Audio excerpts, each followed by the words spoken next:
Keaktifan dalam dunia internasional tidak menyurutkan perjuangan kita untuk berdikari dalam bidang ekonomi.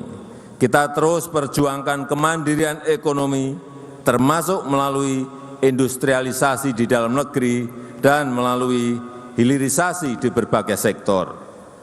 Kita harus menjamin kekayaan negara sepenuhnya untuk kemakmuran rakyat. Kita juga harus aktif mengambil alih kembali aset-aset strategis bangsa. Kita kelola dan manfaatkan sebesar-besarnya untuk kesejahteraan rakyat, kesejahteraan masyarakat. Salah satunya adalah Blok Rokan di Riau ini, tempat yang kita pakai untuk upacara peringatan hari lahir Pancasila. Setelah saham mayoritas Freeport kita ambil alih, kemudian kita ambil alih Blok Rokan ini di Dumai, yang merupakan blok migas paling produktif dalam sejarah perminyakan Indonesia.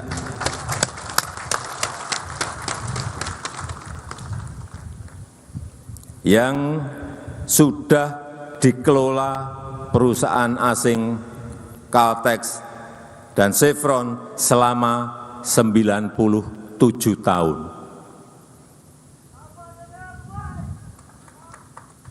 Kita harapkan kehadiran Pancasila sebagai pembebas dari ketergantungan kita pada pihak asing. Dan pagi tadi saya mendapatkan laporan dari Dirut Pertamina bahwa produksi di Blok Rokan sudah mencapai 162.000 barel per hari. Ini lebih tinggi dari saat dikelola oleh Caltex maupun Chevron, dan merupakan 25% dari seluruh produksi nasional Indonesia. Jadi Blok Rokan ini adalah blok paling besar. Freeport dan Blok Rokan hanyalah sedikit contoh dari semangat dan upaya kita untuk kedaulatan politik dan kemandirian ekonomi, untuk mengamalkan Pancasila dalam kehidupan nyata, membangun ekonomi yang berpihak pada kepentingan nasional, berdiri di atas kekuatan kita sendiri. Saudara-saudara sebangsa dan setanah air, selain itu kita juga ikut terus berupaya dalam gerakan dunia menuju ekonomi hijau. Pilihan ini tentu bukan karena kita ingin ikut-ikutan, tapi karena kita mempunyai kekuatan besar, karena kita punya daya saing tinggi dalam ekonomi hijau. Kita punya hampir semua jenis energi hijau, mulai dari energi panas bumi, energi surya, energi air, energi angin, dan energi ombak. Kita juga punya hasil kebun yang bisa diolah menjadi biodiesel, bioetanol, dan bioaftur. Kekuatan energi hijau ini akan mengundang industri hijau, akan mengundang pembiayaan ekonomi hijau, menghasilkan green food, pangan hijau, dan membuka peluang-peluang bagi green jobs yang mensejahterakan dan sekaligus berkelanjutan. Maka dari itu, transisi energi harus dilanjutkan secara bertahap. Kita harus mempercepat transisi energi menuju energi hijau.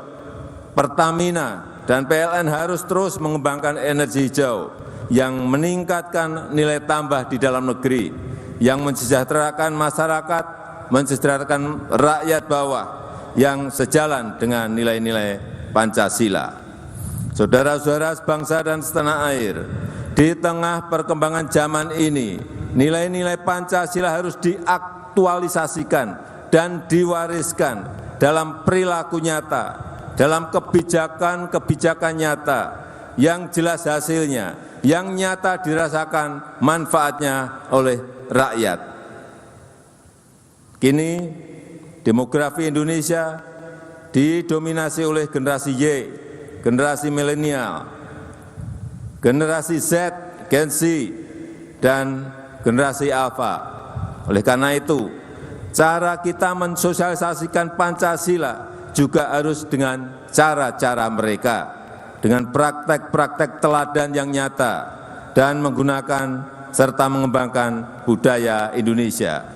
Saya mengajak seluruh rakyat Indonesia untuk terus memegang teguh nilai-nilai Pancasila, menunjukkannya dalam ucapan, perilaku, dan kebijakan yang berpihak nyata kepada seluruh rakyat Indonesia dan menjadikan Indonesia berwibawa di mata dunia.